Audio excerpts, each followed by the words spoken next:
Hi, I'm Brad Avery, reporter at BevNET.com. We are here at Natural Products Expo West in Anaheim, California. I'm with William Siff, the founder of Goldthread, a maker of plant-based tonics based here in California. William, thank you for joining us. Thanks for having me. So, you are working in a category that is small but growing with this kind of wellness tonic approach. Can you tell me a little bit about what you're doing and how this category is growing? Yeah, I am an acupuncturist. I'm an Ayurvedic practitioner. I practiced naturopathy for about 20 years. And this category grew out of my clinical practice. It grew out of my experience with plant-based medicine over that long period of time, working with patients, working with the public, journeying to different countries and learning about plants and so on and so forth. And the objective really was to bring this category, specifically medicinal plants, spices, herbs, adaptogens, to the public in a really easy to consume manner, essentially. You could say it's like a vehicle to get the herbs into people. And people are going more and more to the beverage aisle for health and for healthcare. And so we're just capitalizing on that trend. Why do you think consumers are being drawn towards these types of products? So obviously health is a big reason, but why specifically these types of herbs and other remedies? Well, I think people are always looking for the next thing, frankly. And this is an area that has been sort of underutilized or underexploited. I mean, people have an understanding that at this point, plants are the way to go in terms of how to optimize health. But this category, this unique category, medicinal plants, is still quite not well understood by the public. And there's actually a lot of times some suspicion of it, and so what's it going to do to me, and how much do I take, and so on. And it's really been relegated to the supplement aisle up to this point. And so I think that, as I said, people are going more and more to the beverage cooler to find easy access to feeling good and to getting wellness in ways that it's convenient, where they don't have to cook it, they don't have to make it themselves, but it's not sort of complicated like supplements are. And you go to the supplement aisle and people have jars of supplements in their in their cabinet, sometimes for a year, and they come back and they look at it and they're like, what is this thing for? I totally forgot why I even bought this thing. So this is very user-friendly. I mean, it tastes good, it looks good, and it's traditional to drink herbs in a water-based infusion, Where are you seeing the expansion happen? What channels, what markets are people really buying into this? Well, of course, we started in specialty and organic, and that's been really well received. And we started out in New England, where we were from, and then we moved down to New York, and then we jumped out here to the West Coast and have been moving steadily from SoCal to NorCal. And pretty much all of those have been very well received and have already, had a lot of space devoted to this kind of category and seen this trend coming. What's been surprising to us is that we sell just as well in Chevron and 7-Eleven and ShopRite as we do in Erewhon. And that is because I think our price point is good, and it's our mission is to be accessible. The taste is right, the product's right. But I think that's also because people everywhere want better health, because healthcare is in the news. It's a big topic of debate. It's in the cultural conversation at this point. It's a big subject. So people are dropping out of, they're looking less and less towards sugar, caffeine, and all the other things that are clearly a big part of the problem, Yeah, and eating yourself to health really seems to have been catching on as a general trend across all of food and beverage.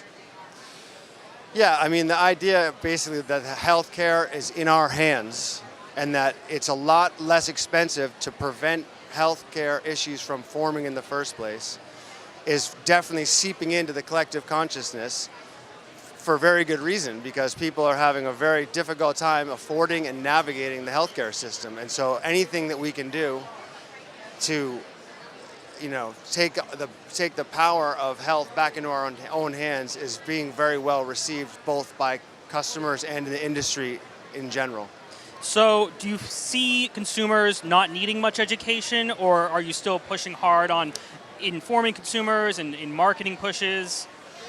Well, in this culture that's so digitally oriented, like, and information's coming in every direction, subliminally and through osmosis, I think people get faster and faster at understanding and getting on trend with healthy things, So, like, I was surprised at how well received, even with our exotic ingredients and sort of like these names that, like, Shazandra berry and Tulsi leaf and things that people really haven't heard of and there's not a lot of familiarity with in our culture.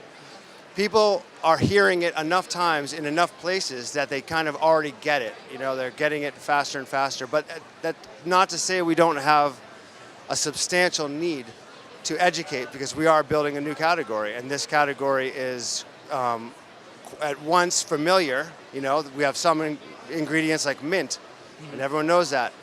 Matcha is really catching on, turmeric's catching on, but then we have a lot of exotic ingredients, like I was saying, that really people have never heard of, and it does require that we build a brand and a following.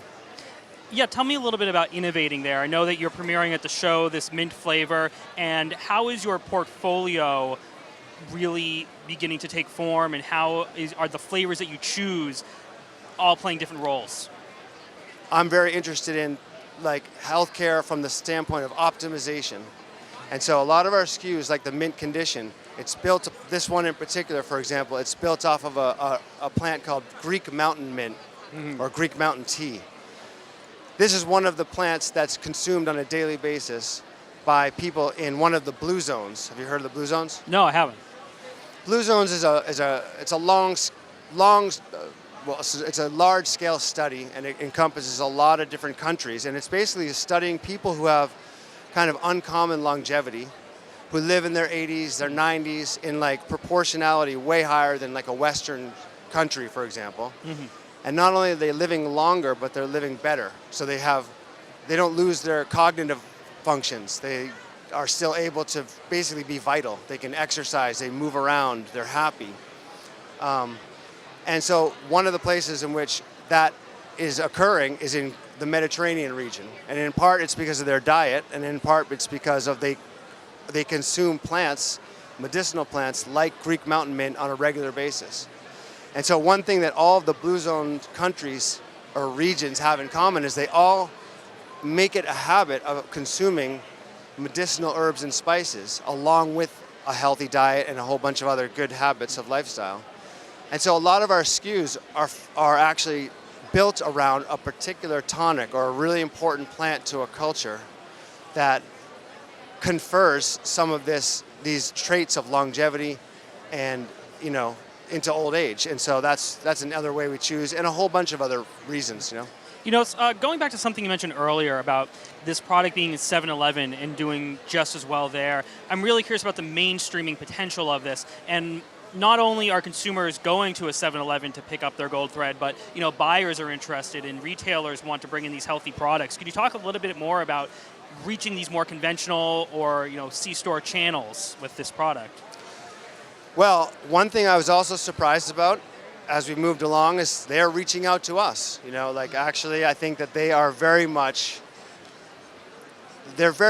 aware of where the trends are leading, and that in order to be competitive, in order to be sort of not seen as like, okay, somehow inferior to the organic and specialty chains, which they're not, and they don't have any reason to be at this point, they're reaching out and seeking it. They're coming to this show and coming to our booth and asking us a lot of questions, and they're really interested in having sections of their store devoted to these kinds of categories and to these kinds of trends. And so it's actually not as complicated as I would have believed when I started out. And I also think it's because their customers are pushing that, and that's the whole point. The customers that are going to these stores, they want health as much as anybody else. And if the price is right and the product tastes good and it's like there's no real barrier to entry, people want to consume something that's good for them as much as like just for other reasons of flavor and so on. So I think it's all coalescing much faster